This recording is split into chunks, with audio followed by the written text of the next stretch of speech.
de lo que nos toca hoy, semana 9. Nos quedan entonces los siguientes tópicos por hablar para, digamos, cerrar la materia del segundo parcial también. Entonces, hoy vamos a ver esto, ¿ok?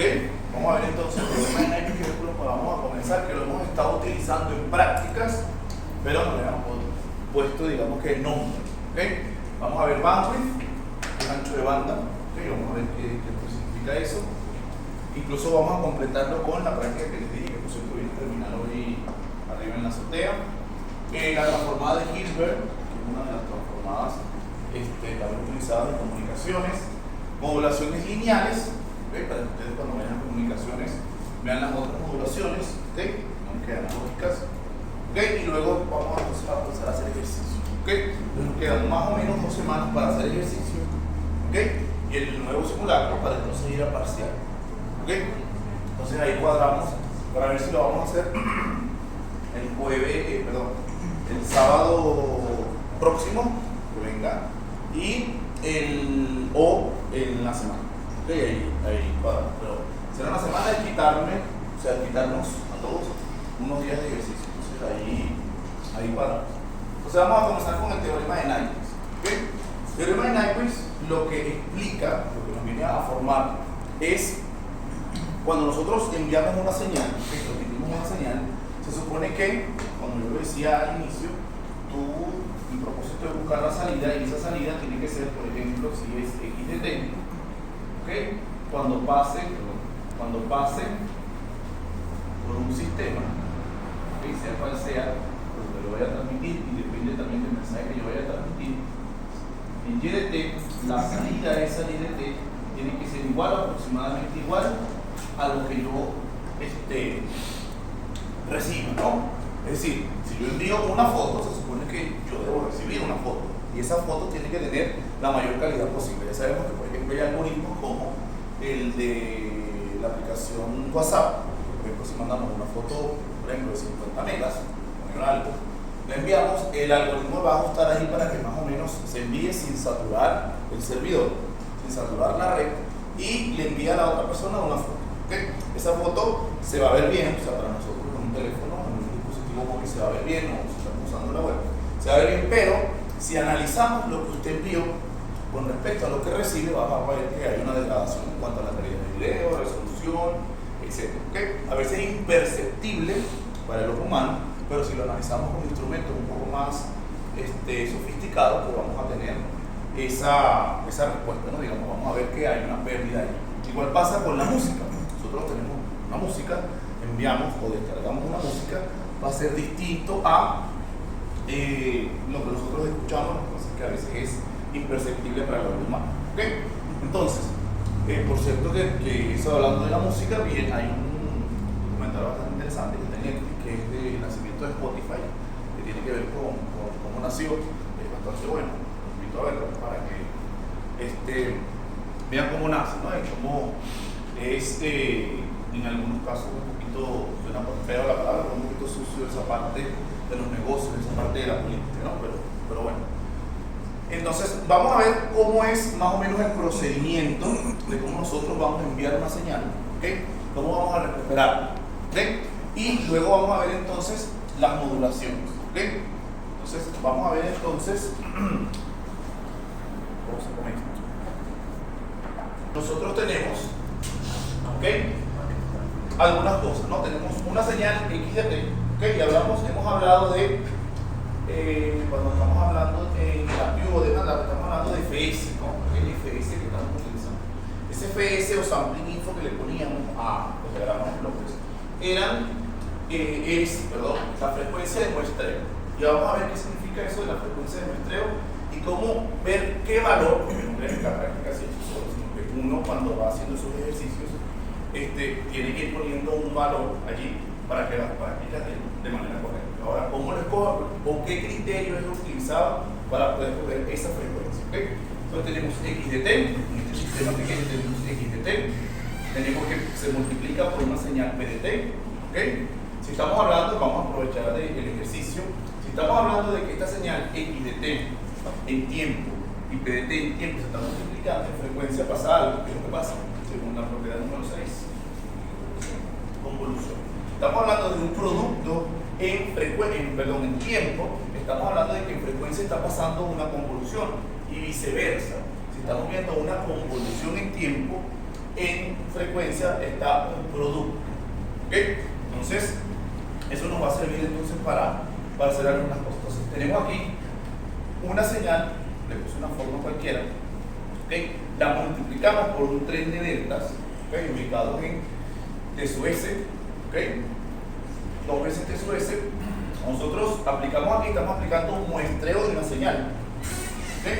Estamos aplicando un muestreo de una señal porque estamos multiplicando una función por cada uno de estos términos, ¿okay? Pero si estamos hablando, vamos al mundo de la frecuencia, ¿okay? Al estar convolucionando, quiere decir que vamos a llevar esta señal, cada una de estas señales, le vamos a aplicar una especie distributiva, esta señal con este delta, esta señal con este delta, esta señal con este delta, esta señal con este delta, y nos van a ir dando ciertas cosas.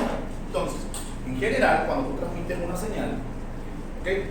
Tú transmites una señal en particular, vamos a suponer que esta es una señal de radio, una imagen o algo, ¿okay? El procedimiento es el siguiente: usted agarra la señal, ¿okay?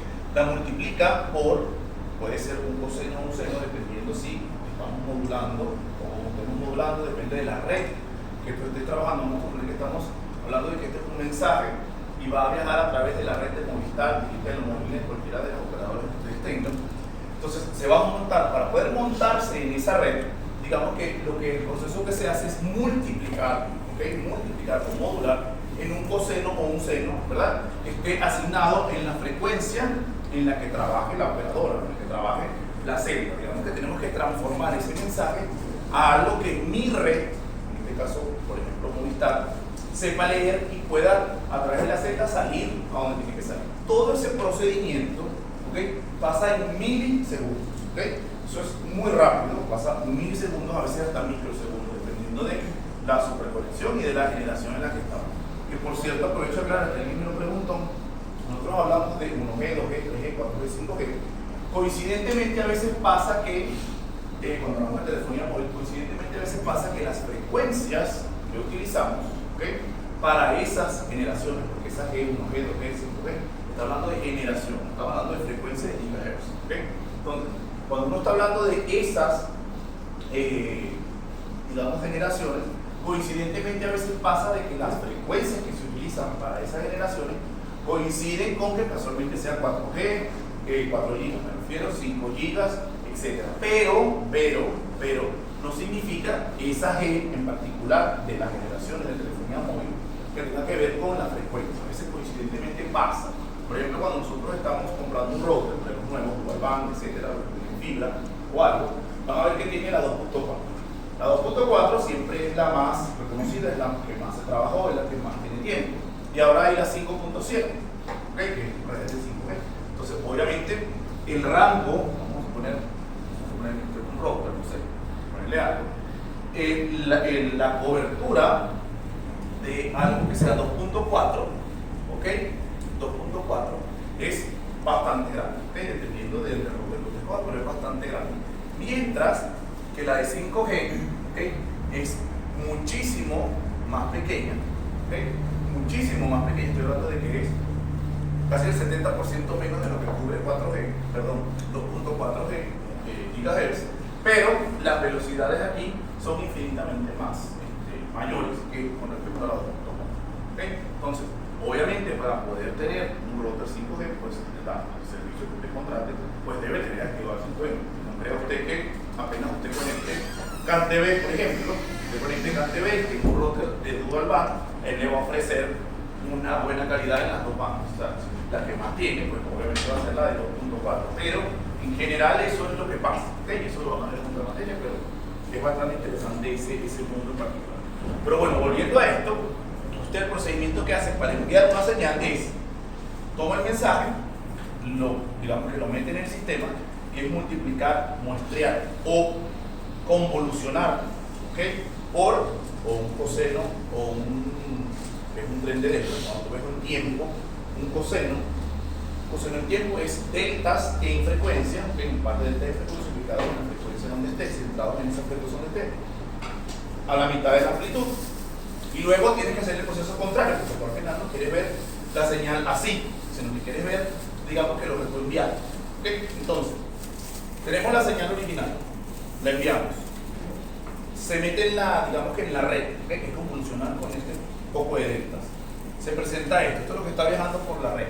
¿Okay? Ahora, cuando estés en la red, ¿okay? Tú tienes que, digamos que, filtrar esa señal. Ese es el último proceso, pero digamos que tienes que, este proceso no puede ser, digamos que con una frecuencia arbitraria. Ese proceso no puede tener una frecuencia arbitraria, sino que fíjense, si yo no tengo, o escojo un FPS que a mí me provoque, una frecuencia de muestreo que a mí me provoque, va a pasar esto que está acá, voy a perder, que es lo que pasa mayormente, no sé si nos damos cuenta, pero voy a perder, fíjense como todos los triángulos están aquí, y cuando yo empiezo entonces a intentar recuperarla, están, digamos que fíjense que estoy perdiendo, están empezando a chocarse entre ellas, y estoy empezando a perder parte de la información que contiene ese mensaje.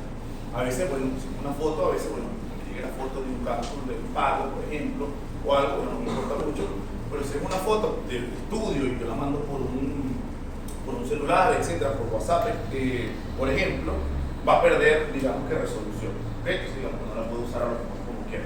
Posiblemente en muchas, sí, incluso ese algoritmo ha mejorado mucho. Y pasa mucho también con el tema de estas plataformas de streaming o OTT, que tienen que ver con, si usted tiene internet en TV, usted puede ver Netflix tranquilamente y a veces incluso se autoadapta. ¿Okay? Esa autoadaptación es por un algoritmo parecido a este. ¿Okay? Es igual, yo detecto qué tipo de conexión tiene usted con una función que vamos a ver para el tercer parcial, que se llama la función de autocorrelación, y yo le voy a enviar entonces a usted información. ¿Okay? Le voy a enviar a usted información, le voy a dar más recursos para que pueda ver el video que quiere reproducir tanto en YouTube como en Netflix o algo así por el estilo. Entonces, si tú escoges una FPS chimba, digamos, entonces vas a perder información. En cambio, si usted escoge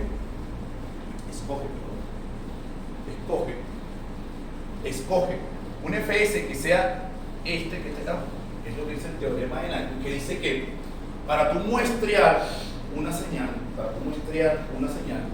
usted tiene que escoger de FPS dos veces, perdón, tiene que ser mayor o igual a 2 veces a la frecuencia máxima de esa señal que usted está mostrando. Es decir, si yo tengo, por ejemplo, no sé, un coseno de 10 pi t, no sé, por poner algo. ¿Okay? Usted tiene que muestrear esa señal, la FPS que está aquí, tiene que ser por lo menos 2 veces más que este 10. Es decir, bueno, tiene que ser 40, por ejemplo, es una frecuencia de muestreo. Ahora, no te puedes ir más tan lejos tampoco, porque después de todo este proceso, cuando tú escojas una buena FPS, ¿okay? Cuando tú escojas una buena FPS, que es este caso que está acá, tú tienes entonces que filtrar, porque al final tienes que, es el proceso más caro de todo el proceso de comunicaciones, el filtrado para que tú recibas. ¿Okay? Entonces tú agarras, digamos que esta señal, la muestreas, y esto pasa si todas las que escogiste bien la frecuencia de muestreo, FPS igual a 2 veces F más. Si lo escoges chimbo, pierdes información. Entonces al final cuando ya tienes esto, tienes ahora que filtrar. Bueno, entonces aplico un filtro acá, por ejemplo, y escojo, ya tengo, digamos que la información que necesito, y las demás las tengo que desechar. ¿Okay? Porque fíjense que tengo muchas, ahora yo necesito recibir una, aquí tengo muchas. Entonces bueno, yo voy a filtrar, bueno, filtro esta que es la más fácil, pero digamos que puedes filtrar cualquiera. ¿Okay? En cambio, si tú filtras acá, ya iba a rayar con el marcador. Si tú filtras, por ejemplo, acá, ¿okay? Pones el filtro, digamos que acá, vas a recibir lo mismo por el triángulo, digamos que está mucho. ¿Okay? Entonces, ¿cómo debería ser el filtro que nosotros vamos a utilizar? Entonces, si voy a copiar allá. ¿Okay? ¿Cómo debería ser el filtro que nosotros vamos a usar para poder, digamos que, recuperar esa señal? Entonces, vamos a copiar aquí un momentillo. Tenemos filtros pasabajos que toman lo que está alrededor de 0 hasta esta frecuencia. ¿Okay? La frecuencia que usted le toca, si es 500.000, bueno, será 500.000. Pero digamos que toma desde 0 en adelante. Si se fijan, este toma el nivel de 0. ¿Okay? Si me piden que debe salir una señal con nivel de 0, el filtro que debe usar es el filtro pasabajo. Después puedes usar combinaciones de todo, pero digamos que tienes que usar el filtro low pass filter o filtro pasabajo para poder introducir allí un nivel de 0. Fíjense que los demás no toman en cuenta la frecuencia 0, por lo tanto suprimen el nivel de 0. ¿ok? Que suprimen el nivel de C, solamente va a pasar, digamos, este pedacito que está acá y de aquí para acá todo lo que está acá. ¿Ok? Entonces ahorita voy a poner otra vez la lámina para, digamos, que ejemplificar esto. ¿Ok?